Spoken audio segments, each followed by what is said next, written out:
First set action still isn't over. We're just in our first technical timeout. Time to rewind our tapes and present to you Choice Cuts brought to you by PLDT My DSL.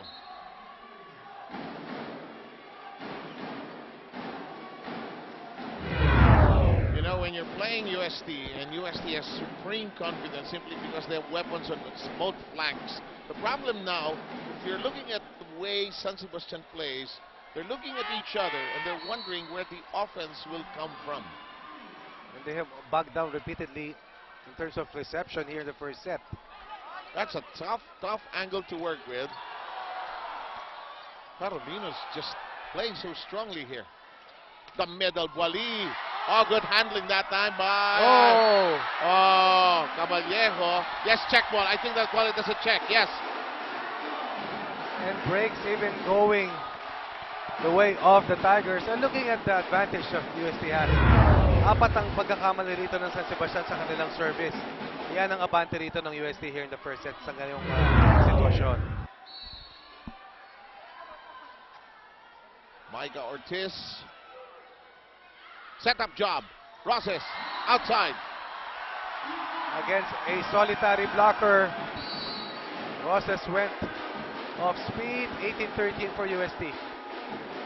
San Sebastian needs to gather the lady stacks together. Wala naman nating error eh. Hindi tayo nagugulpi sa error natin eh. Gantuin nyo na, huwag yung pinagpilitan doon eh. Alam naman nila ang palo ninyo puro doon. Dali nyo dito sa zone 1, oh. Bakit yung pinagpipilitan nyo doon yung palo? Single block na nga lang eh. Dapat nga mas malakas ang palo natin yan eh. Pinitan nyo pinagkakaliis-liis yung bola. Mamsi, gumalaw kayo ng depensa dito sa likod. Ilan, lumisid ka. Wala ka receive pa, paano tayo makaka-play?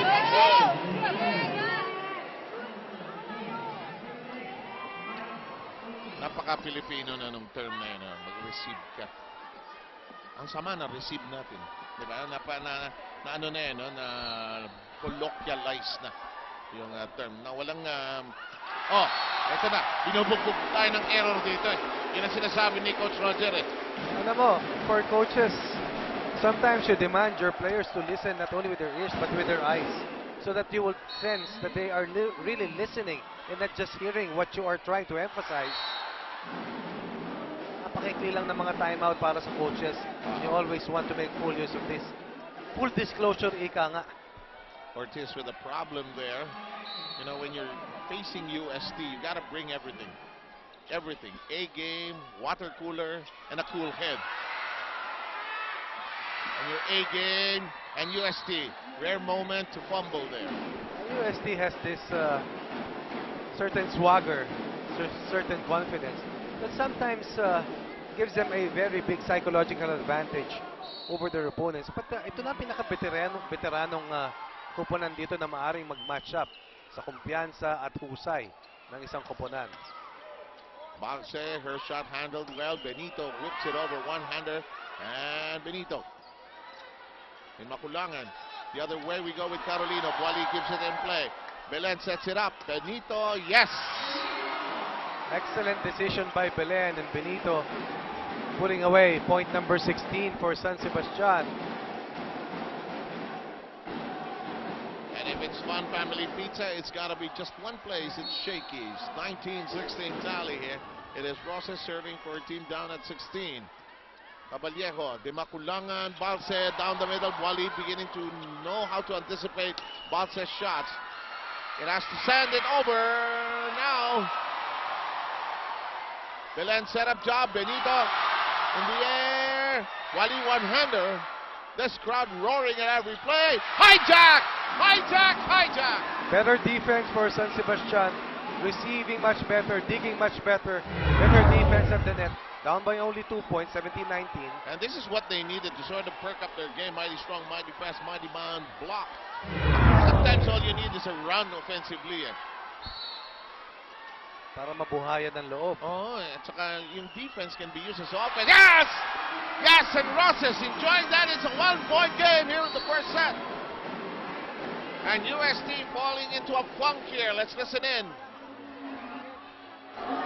Maganda yung block. Targetin mo yung counter. Dek, pag kumaling Benito, ang blocker yung dalawa. Sarado na yung gitna. Magaling ka magano ng kunin mo na yung frame. Ha? Ginagano na lang niya, oh.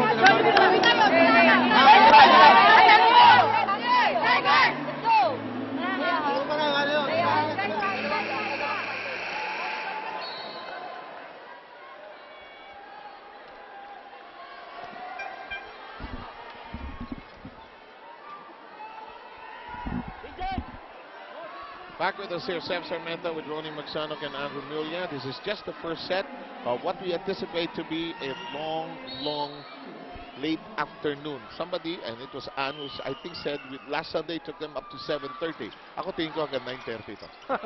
Ng umaga. Benito. Belen. Roses. Hello. Benito said, ako?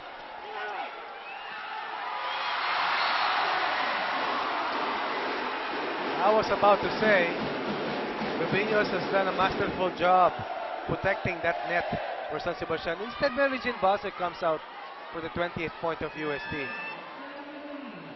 Nakadodge ng bullet doon ang UST kasi tatabla yun. Mukhang short pero ando si Rubinos. One-hander by Belen. Di Makulangan wanting to go the other way. That is Caballejo who's playing well. Started well for them, scored their first point and gives them now a 21-18 lead. We have a timeout. Roger Gorayev must have some interesting words to say.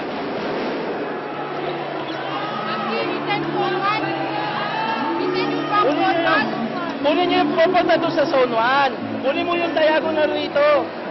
Matatas na tumatalon lang kayo, tinataas nyo lang yung kamay nyo, parang gusto nyo patamahin sa kamay nyo. Hanapin nyo kung saan niya dadalhin yung bola.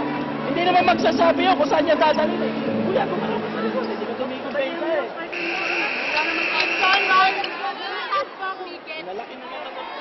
Sabi sa'yo eh. Sabi sa'yo eh. Hindi naman magsasabi yung spiker kung saan niya dadalhin yung bola eh. Bawal yun. Di ba alam nga naman lumipad ka sa kaliwa. Some logic behind the lakas emphasis of Coach Roger. Let's see how well his players respond to this answer by UST. They're up by 3, 21-18 here in the first. Shaq De Los Santos back in harness. I think he enjoyed the fact we called him an assistant. Huh? Oh, Bali. Getting the help, getting the break. 19 against 21. Most improved player, Joy Benito, on deck to serve for San Sebastian. The Shakey's V-League is streamed live via www.pldwatchpad.com. Belen giving it to Boali. Handled well by Caballejo.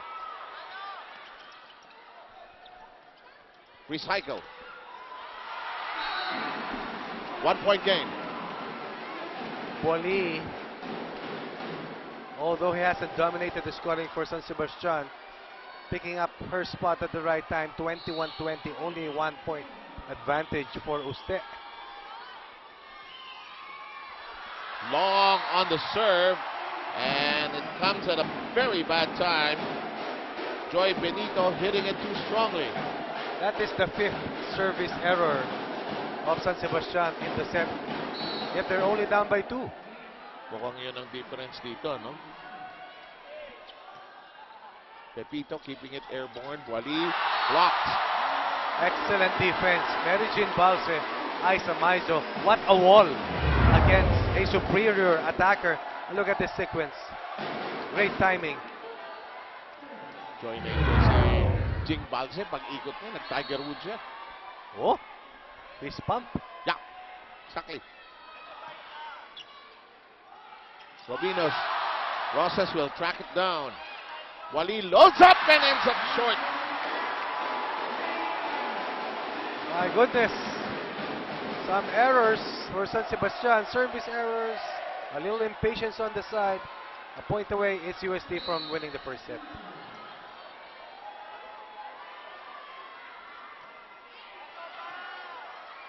Oh!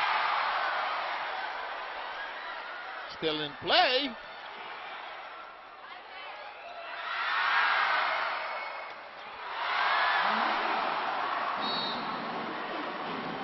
Anytime you never give up, good things are bound to happen.